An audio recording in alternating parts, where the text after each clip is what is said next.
तो बताइए जी इंजीनियर अजहरुल इस्लाम साहब, आपका तो भी शोबा ऐसा है, क्या समझते हैं कि कहाँ ग्रोथ होगी? वो कह रहे हैं इन्वेस्टर नहीं आएगा, फॉरेन इन्वेस्टर कैसे लाएंगे जब अपना इन्वेस्टर नहीं कुछ भी कर सकता, छोटे कारोबार नहीं। आपका क्या ख्याल है इस जी? बात तो बिल्कुल सलमान भाई बिल्कुल ठीक कह रहे थे। सबसे पहले तो मैं ये कहना चाहूँगा कि इस बजट में जो मेन सेक्टर जिनसे इस मुल्क में की तरक्की की तवक्को थी कि हम उन सेक्टर को अटेंड करेंगे तो मुल्क में तरक्की होगी और इसमें एम्प्लॉयमेंट भी आएगी और कोई बिजनेस भी जनरेट होगा, इसमें टूरिज्म सेक्टर को कोई उसको डिस्कस ही नहीं किया गया। और उसको जो हमें उनको जो वैसे इंजीनियर साहब टूरिज्म की हालत इतनी ख़राब है। आप किसी ज़माने में सवाल जब पीटीडीसी होता था, पीटीडीसी बनाया भी हमारे पाकिस्तान बनने के बाद में उसकी हालत ख़राब हो गई थी, पैसे ही खाते रहते हैं। टूरिज्म में सेक्टर की बात कर रहा हूँ, सेक्टर में प्राइवेट सेक्टर में कोई रिलीफ दें लोगों को, कोई कहें कि जी आप ओके आप टूरिज्म के जो इक्विपमेंट लेके आएंगे हम उसको आपको टैक्स रिलीफ देंगे, ये जो इस तरह की कोई भी रिलीफ दी जा सकती थी। और सेकंड कंस्ट्रक्शन सेक्टर को भी जिक्र नहीं किया गया और उस पे भी कोई जो हम रिलीफ मांग रहे थे कि जो ज़राअत के बाद इतना बड़ा सेक्टर है कि सबसे ज़्यादा एम्प्लॉयमेंट जनरेट करता है और उस पे भी कोई इन्होंने कोई खास यानी कि टैक्स में उसकी रिलीफ या कोई ऐसी कि जिससे वो सेक्टर चल सकता, वो भी कोई नहीं हुआ। अब तो आईसीसीआई में ये जो आपसे सवाल नहीं लोग करेंगे कि हमें स्मॉल बिजनेस शुरू करना था, कोई छोटी इंडस्ट्री लगनी चाहिए, कोई लोन्स ऐसे बच्चों को मिलते हैं कि जो अपना कोई कारोबार, जब टैक्सेस इतने हैं अपॉर्चुनिटी है ही नहीं, फिर आवाम की गुर्बत में भी इजाफा होगा तो क्या करेंगे लोग स्मॉल इंडस्ट्री में, छोटे कारोबार? थोड़ा सा ये एक दो जो चीज़ों का जिक्र कर लूँ कि जिनको करना ज़रूरी था, ख़ास तौर पे इन्होंने कोई ये नहीं बताया कि इन्होंने गवर्नमेंट सेक्टर के एक्सपेंसेस कहाँ कहाँ कम किए हैं। नहीं, अभी तक तो नज़र नहीं आया, कोई ऐसा जिक्र नहीं है इस टैक्स में। फिर सेकंड, माइनिंग सेक्टर को कोई रिलीफ नहीं दिया कि माइनिंग सेक्टर में जब लोग इन्वेस्ट करें ताकि मुल्क में अल्हम्दुलिल्लाह हमारे पास बहुत रिसोर्सेज हैं, लेकिन जब तक हम लोगों को उसमें रिलीफ नहीं देंगे और उनको इंटरेस्ट नहीं होगा तो वो कैसे एक तरक्की करेगा। सेकंड, फिर ये भी नहीं हुआ कि ओके आप फॉरेन इन्वेस्टर को तो आप अट्रैक्ट करने के लिए डिफरेंट स्कीमें दे रहे हैं, क्या लोकल इन्वेस्टर को आप कोई रिलीफ दिया है? आपने उसको अट्रैक्ट करने के लिए आपने क्या कोई स्कीम दी है इस बजट में? पहले तो यही होना चाहिए कि लोकल इन्वेस्टर को देखा जाए, तो इसलिए सारा कुछ ही इनका बाहर वालों से ही ताल्लुक होता है लगता है। जहां तक अब एसएमईज का उसमें उन्होंने बजट में उसके लिए कोई इतनी ज्यादा नहीं उन्होंने रकम रखी, लेकिन फिर भी एसएमईज के लिए उन्होंने कुछ ना कुछ रखा है, एटलीस्ट 206 अरब के करीब मेरे ख्याल में कोई उन्होंने रखा है एसएमई सेक्टर के लिए। लेकिन ओवरऑल अगर देखा जाए तो आपने ऐसा किया जो भी पॉलिटिकल या जिसकी वजह से आपने 25% तक तनख्वाहें बढ़ा दी, लेकिन आप गवर्नमेंट सेक्टर में तो बढ़ा देंगे, प्राइवेट सेक्टर बेचारा क्या करेगा कि जिसका बिजनेस ही नहीं चल रहा, वो इतने परसेंट तनख्वाहें कैसे बढ़ाएगा? प्राइवेट सेक्टर को तो पहले ही मुश्किल हो रहा है। पेट्रोलियम मसनूआत की कीमतें बढ़ने का वो तो हर महीने और उसमें भी टैक्सेस भी बढ़ रहे हैं, टैक्सेस फिर बिजली के बिलों में मजीद टैक्सेस में इजाफा हो रहा है, तो फिर आप सोचें कि जब हर बंदा ही क्या करेगा, हर बंदा ही क्या, जैसे मुझे तो ये नहीं समझ आई कि हम इतने पैसे, जैसे अभी सलमान साहब भी फरमा रहे थे कि हम पीएसडीपी, आपने ये सबसे पहले ये तो वज़ीर ख़जाना साहब ने स्पीच में कहा जी हमने जी पीडब्ल्यूडी डिपार्टमेंट बंद कर दिया, तो भाई आप पीएसडीपी में 1400 अरब वो कैसे खर्च करना है आपने? तो वो तो आपने वैसे ही रख लिया ना, जैसे पहले आपने खर्च तो करना है, तो उस डिपार्टमेंट के जरिए पहले करते थे, अब कैसे खर्च करेंगे? तो वो पैसा किधर जाएगा? वो पैसा किधर जाएगा? सवाल तो है, सवाल तो है ना कि आपने, ठीक है। फिर सेकंड, अभी यहाँ शामी साहब से जवाब, BISP का यानी बेंजीन इनकम सपोर्ट प्रोग्राम को आपने 593 अरब पे ले गए, तो खुदा का नाम, अच्छा वो प्रोजेक्ट्स क्यों नहीं शुरू करते? क्या हम इस कौम को भिखारी बनाने के अलावा कोई कुछ नहीं करना चाहते? आप प्रोजेक्ट क्यों नहीं लगाते? आप कॉटेज इंडस्ट्री, छोटी और कोई स्मॉल इंडस्ट्री को प्रोजेक्ट्स क्यों नहीं, जहाँ रोजगार जनरेट किया जाता है? अपने लोगों की डेवलपमेंट पे खर्च क्यों नहीं कर रहे? वोट इकट्ठा कर रहे हैं ना। नहीं देखें, कौम बनानी है तो फिर आपको उनके हुनरमंद उनको करना पड़ेगा। और हुनरमंद तो सारे बेचारे खत्म कर दिए उन्होंने। नहीं तो अगर हर इलाके के अपनी एक पहचान थी, दस्तकारी में पहचान थी, बड़े अच्छे अच्छे, कहीं जूते बहुत पॉपुलर थे, कहीं कढ़ाइयाँ बहुत पॉपुलर थी, वो बाहर के लोग लेके जाते थे, बिल्कुल ऐसे ही है, शॉलों पे कढ़ाइयाँ, वो सारा इन्होंने खत्म कर दिया। अभी ऐसे है कि अभी रहीम यार खां जहाँ से मेरा ताल्लुक़ है वहाँ अभी यही दस्तकारी का मुख्तलिफ उस इलाके की औरतें लोकल प्रोडक्ट और दस्तकारी का काम करती हैं। और अभी उन्होंने वहाँ इसकी एक कर रहे हैं, दस्तकारी नुमाइश कर रहे हैं वो बेचारी, और उनके लिए उनके पास रिसोर्सेज नहीं है।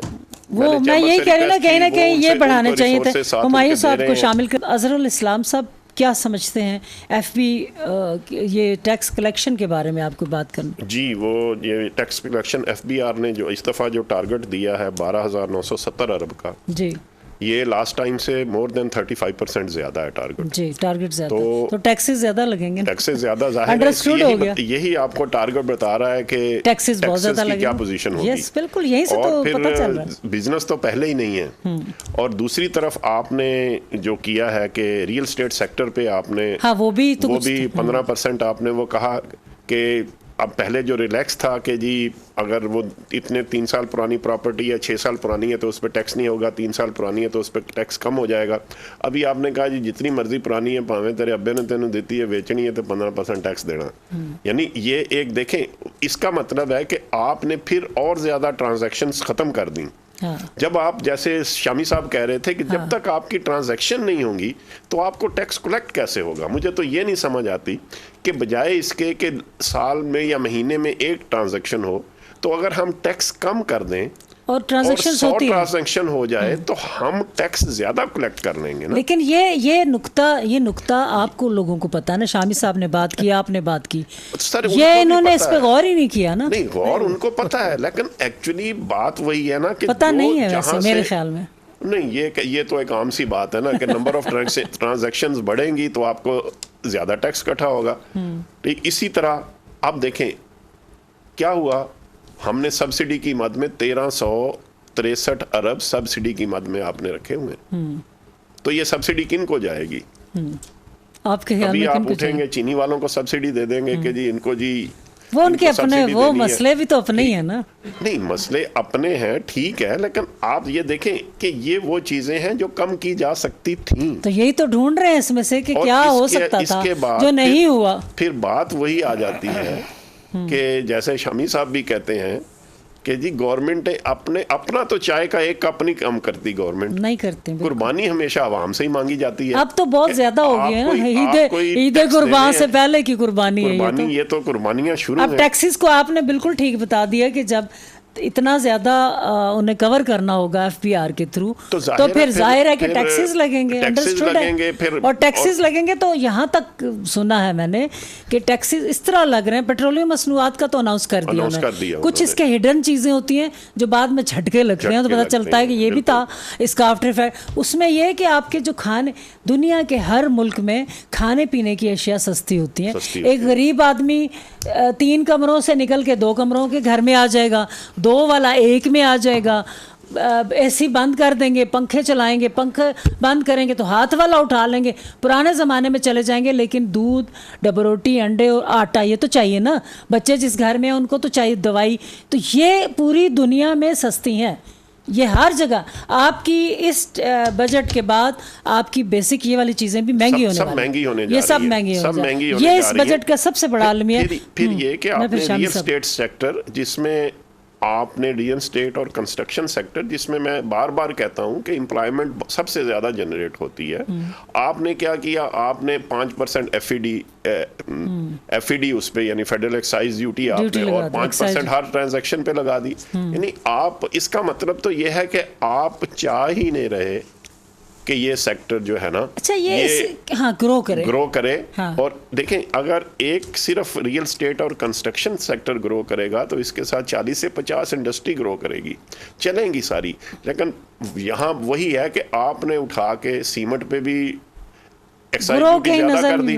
आपके 2 रुपए पर केजी थी, आपने कहा चले जी इस पे 3 रुपए पर केजी कर दें आप। लेकिन आप उसके अगेंस्ट आप उस कार्टल को नहीं तोड़ सक रहे जो सीमेंट इंडस्ट्री का कार्टल है। वो अपनी मर्जी से प्राइसेस बढ़ाते हैं। सीमेंट की इंडस्ट्री की रॉ मटेरियल तो हमारा लोकल है। मैं सबसे बड़ा बदकिस्मती ये समझता हूं कि जो हमारा लोकल रॉ मटेरियल है उस पे ही हमारी प्राइस कितनी है। क्योंकि वो एक कार्टल है, वो तगड़े लोगों की सारी हैं, वो इंडस्ट्री है, जाती चीजें ज्यादा देखते हैं, जाती मुफादात देखते हैं, वो प्रोडक्शन कम कर देते हैं रेट बढ़ाने के लिए मिलजुल के। तो क्या हम इस चीज को भी अगर आपने 1 रुपया बढ़ाया तो क्या आप उनका कार्टल तोड़ेंगे? तोड़ सकते हैं? नहीं तोड़ सकते। शामी साहब, आईपीपीज भी तो एक हमारे जौंक की तरह हमारा खून चूस रहा है। आईपीपीज का जरूर मुझे बताएं कि इसका कोई सोल्यूशन, क्या हम सारी कौम, पूरा पाकिस्तान उसके सोल्यूशन पर नहीं जा सकते? नहीं, ऐसी तो कोई बात नहीं है कि हम नहीं जा सकते, क्योंकि आपका सबसे बड़ा सर्कुलर डेट भी वही है जिसने आपको पूरी इकोनॉमी को उसने परेशान करके हम उसको कैसे, शामी साहब आप भी बताइएगा, ये भी बताएं उस हुकूमत क्या करे कि उसको हम खत्म, उससे जान छुड़ाएं। बात वही है ना कि जब उनके जो एग्रीमेंट थे वो एक्सपायर हो रहे थे तो चुप करके वो दोबारा उनको रिन्यू कर दिया गया। और डॉलर्स में जो बाद में देखें जब वो कितना बड़ा जुल्म है। वो बिजली नहीं दे रहे तो भी आपने देने हैं, और जो पेमेंट्स करनी है वो डॉलर्स में। इससे बड़ा पाकिस्तान पे जुल्म नहीं हो सकता। जब आपकी रिन्यूअल आई थी आप उस वक्त तो उनसे नेगोशिएट कर सकते थे ना। ओके, इंसान एक दफा गलती करता है ना, हर दफा तो नहीं करता। यहाँ ब्लंडर होते हैं, जो हमारी मतलब किस्मतें ही बर्बाद करके रख दे, वो वाली गलतियां चल। अगर उनसे नेगोशिएट करके उनसे बहुत सारी ऐसी टर्म्स के जो कि हकीकत से हट के हैं, देखें जो तो हकीकती हैं, जो इंटरनेशनल स्टैंडर्ड की हैं, वो तो ठीक है, लेकिन उन्हीं स्टैंडर्ड पे किसी और मुल्क को तो कम पैसों पे बिजली दी जाती है, लेकिन हमें तो हम पहले ही मरे हुए पड़े हैं। हमारी ना इकोनॉमी अच्छी है, ना नई इंडस्ट्री है, ना यूथ के लिए कोई प्रोग्राम्स हैं। असल में जो बुनियादी मसाइल हमारे हल होने चाहिए ना, बाबू बजट में वो बुनियादी मसाइल नहीं हल हो रहे। कई मसले पैदा तो हो रहे हैं, नजर आ रहे हैं, लेकिन उसके हमारे बुनियादी तो सबको आ रहा है ना कि हमारे साथ क्या हो रहा है। ठीक है, अब जैसे अभी आबी वसाइल के लिए इन्होंने रखे हैं जी, डैम्स के लिए। हाँ जी, अगर डैम्स के लिए आपने जहां 45 अरब रखा है, आप ये ज्यादा रख लेते ना मोहम्मद डैम के लिए, इसी तरह दयामीर भाषा डैम के लिए, ताकि ये जल्दी मुकम्मल हो जाए। होते भी हैं, पता नहीं। बात वही है अच्छा, ना, हमारे यहाँ प्रोजेक्ट तो मुकम्मल पैसों ने करना है ना। जो हम प्रोजेक्ट ये चीजें अनाउंस कर, सब्सिडी में तो 1300 हम दे रहे हैं, बेनजीर इनकम प्रोग्राम में तो हम 600 दे रहे हैं, यहाँ हम 30-40 रख रहे हैं प्रोजेक्ट के लिए। अच्छा, हम लोग एजुकेशन पे तवज्जो नहीं देते, हेल्थ पे नहीं देते, हमें डैम्स की अशद जरूरत है उधर नहीं देते, और बाकी सारी चीजें जारी सारी हैं कहीं से। अच्छा, एजुकेशन और हेल्थ तो अभी दोनों सूबाई सब्जेक्ट हो गए के पास चलेगी, ठीक है, लेकिन उसके बावजूद भी मैं सबसे पहले ये कहता हूं कि हम अपना टैक्स जो नेट है ना, इसको बड़ा करें। और नेट कैसे बड़ा होगा? सिंपल सी, मैं हमेशा एफबीआर वालों से भी मिलता हूं, तो यार आप टैक्स के अगेंस्ट लोगों को कोई मराद भी तो देना। अच्छा, एक बात, एक मराद है, दूसरा आप समझते हैं कि जो टैक्स देना चाहता है या किसी भी चीज़ में जब वो जाता है टैक्स पे करने के लिए, तो उसके जो फॉर्म होते हैं वो तो वकील को भी समझ में नहीं आते, और उसमें फिर रिश्वत का ऑप्शन भी रहता है जो बराह रास्त एफबीआर को ही फायदा चाहता है। ये वाला शामी साहब भी बताएंगे, ये मसला एक सिस्टम है। हाँ, तो उसमें फायदा उन्होंने ऑप्शन छोड़े हुए हैं ना, अदालत के पास जाए तो भी उन्हीं को फायदा है। आप उसके फॉर्मेलिटी में जाएं, फिल कर, हर महीने को लेटर आएगा, वो आपको तो ये धंधा भी तो खत्म होना चाहिए। देखें, वो खत्म हो, लेकिन मैं ये कहता हूं कि आप टैक्स नेट अपना बड़ा करें। हम बिजनेसमैन आपके साथ हैं, लेकिन आप वो नहीं, उस पे काम नहीं करते। देखें, आप लोगों को मराद दें, आप उनको कम से कम ये कहें कि ओके आप टैक्स नेट में आए, हम आपकी इंश्योरेंस, आपकी मेडिकल इंश्योरेंस। अच्छा, मराद याफ्ता तबका तो टैक्स उतना नहीं देता। इस दफा भी तनख्वाहदार लोगों ने ज्यादा दी है और बाकी कम्युनिटी ने कम दी है। ओवरऑल पूरा पाकिस्तानी टैक्स दे रहा है। आप देखें, हम पता नहीं ये जो बड़े बड़े हमारे सारे लीडर हैं तो कुछ कहते हैं, वो अगर चोरी हो रही है टैक्स की तो वो उसका मैं और आप कुछ नहीं कर सकते, वो तो फिर एफबीआर ना, ये जायदादें इनके नाम है, ना इंडस्ट्री इनके नाम है, इसमें और लोग पूरा खानदान शामिल है। वो कहते हैं हमारे पे तो बैंक का कर्जा है जो लेके ये इतने अमीर हुए हुए, और कर्जा दिखा के कहते हैं हमारे पे तो टैक्स बनता ही नहीं है। तो फिर इस जुल्म का शामी साहब तो देखे ना खुद आप, अब आप जो कहना चाहेंगे नहीं है तो फिर दुनिया क्या होगी आपके साथ? मैडम, दुनिया की तमाशा ही देखिए हमारा। सबसे बड़ी बात तो ये है ना कि अगर फर्ज किया एक घर की कहानी है, कि अगर उसके पास पैसे नहीं है ना तो कोई नया घर नहीं खरीदता। हमारी कौम का ये है कि पीएसडीपी यही है ना कि आपने कर्ज लेके तरक्की करनी है। कर्ज ये लेके आपने नजरिया रोड बनानी ये है। दिमागों से कैसे निकलेगा कि कर्ज लेके कर्ज उतार ऐसी स्कीमें बनानी है जिनके बायस कर्ज उतरे। जैसे आप लोगों ने इतनी अच्छी तजावीज़ दी कि ट्रांजैक्शंस आप जब कम कर देते हो तो Yes. फिर आपका टैक्स नेट बढ़ाने का तरीका आप लोगों ने बहुत अच्छी। मैं ऑनेस्टली एक बात, मैं अपने मेहमानों की बड़ी रिस्पेक्ट करती हूँ और मैं आने से पहले मुख्तलिफ चैनल्स के शोज़ देख के आ रही थी और मेरे दिमाग में था कि माहिरीन बातें तो इस फैक्ट्स एंड फिगर पे हम 10 कर सकते हैं, सोल्यूशंस पे कम जगहों पर मुझे जाते नज़र आए। मुझे खुशी है कि हमारे साथ इतने अच्छे माहिरीन हैं जिन्होंने अगर शो को कोई सुने तो 10 तरह के ऑप्शंस पे सॉल्यूशंस भी बताए हैं। तो ये अब उनकी मर्ज़ी है कि वो इस पर कितना फ़ायदा उठाते हैं। तो बाबू लोग बजट देते हैं तो बाबू लोग बैठे हुए हैं, वो फाइल सही कहते हैं, बंद आती है, साइन करते हैं, उनको पता ही नहीं उसमें है कि नहीं वो सर वही बात के right person for right job जब तक नहीं जाएंगे हम आगे नहीं बढ़ सकेंगे। बस अफसोस ये होता है कि हम कहाँ से कहाँ पहुँच चुके हैं, लेकिन आज तक आप किसी आदमी को इसका शऊर ही नहीं है कि यार हम कहाँ, हमारे साथ क्या हो चुका है। नहीं वो कुछ नहीं कर तो- देखें नहीं, कर भी शामी सकता है। साहब, वैसे एक आम आदमी बेचारा, आप और हम बैठे हुए यहाँ बात कर रहे हैं। अच्छा, कहीं ना कहीं आपने सर्व किया, कहीं ना कहीं इन्होंने किया कुछ काम। मैं कब से जर्नलिज्म में, मैं शायरा जर्नलिज्म जो मेरा शोबा है, मैं कर रही हूँ। हम लोग क्या कर सके? तो बेचारी जो हमसे पीछे आवाम है उसको तो दाल रोटी से ही फुर्सत नहीं, वो तो सर उठाने के काबिल नहीं रही। और अभी इसके आफ्टर इफेक्ट्स पर जो बात हो रही है, जो टैक्सेस इतने लगेंगे तो आपको तो बहुत बुरा हाल होने मैं वाला है। हमेशा ये कहता हूँ कि हम ये पहले तस्लीम करें कि हम नहीं कामयाब हो सके, हम में गलतियां। हमारा अगर हर बंदा ही कहता है कि मैं ठीक काम कर रहा हूँ तो फिर पाकिस्तान क्यों पीछे जा रहा है? तो मैं सरफराज शाह साहब हमारे एक वैसे बड़े मफाद माशाल्लाह परस्ती भी बहुत ज्यादा है। ये जो बड़े हमारे बैठे हुए ना